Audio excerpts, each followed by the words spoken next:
checking out Broome gravel pits this week near Biggleswade in Bedfordshire, and the pits are situated just off the A1. It's not actually a reserve, in fact it's still a working gravel pit, but it's got a reputation as a bit of a birding hotspot. While we were here it certainly attracted a lot of local birders, but from a filming and photography point of view it's not ideal because most of the birds are way off and there are no hides here. And not really much of interest today. We've got grey-lag geese, black-headed gulls, some heron and lapwing. Well, there is a green shank up in the left-hand corner there. Well, there are other scrapes and so on round about to check out, but after a little bit of deliberation we decided to move on to one of our local reserves. That's not to say we won't return to Broome at some point in the future. Well, here we are at Titchmarsh Reserve. We were last here in June. We had a cracking day then and this linseed wasn't even in flower then. Let's go and check out the reserve and hopefully there's going to be more to see than Broome. At the moment we're at the junctions of Brancy Brook and Harper's Brook, which are both tributaries of the River Nen.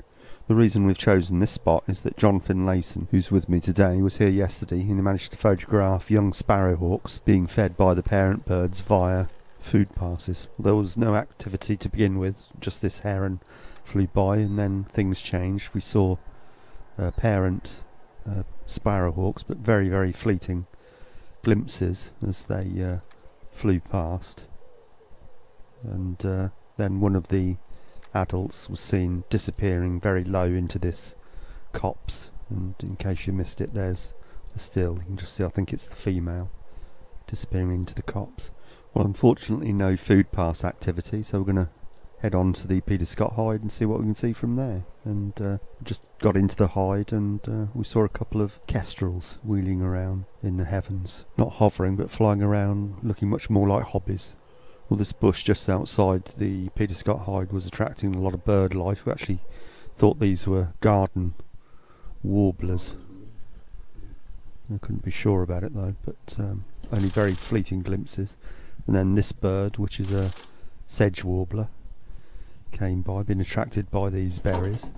And then this female blackcap, really nice shot of a female blackcap there. The male was also around. There's also a good diversity of butterflies on view today. This tortoise shell, also red admiral, green vein white, commas, and last but not least, painted ladies. Absolutely beautiful.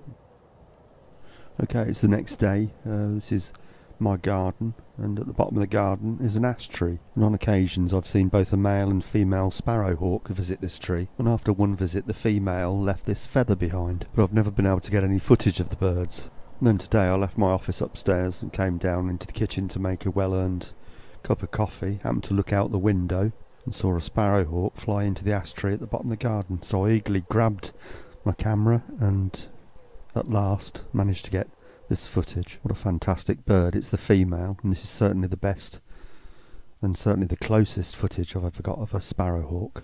Unfortunately she didn't turn around to reveal her beautiful barred breast feathers, but nonetheless a pretty decent shot.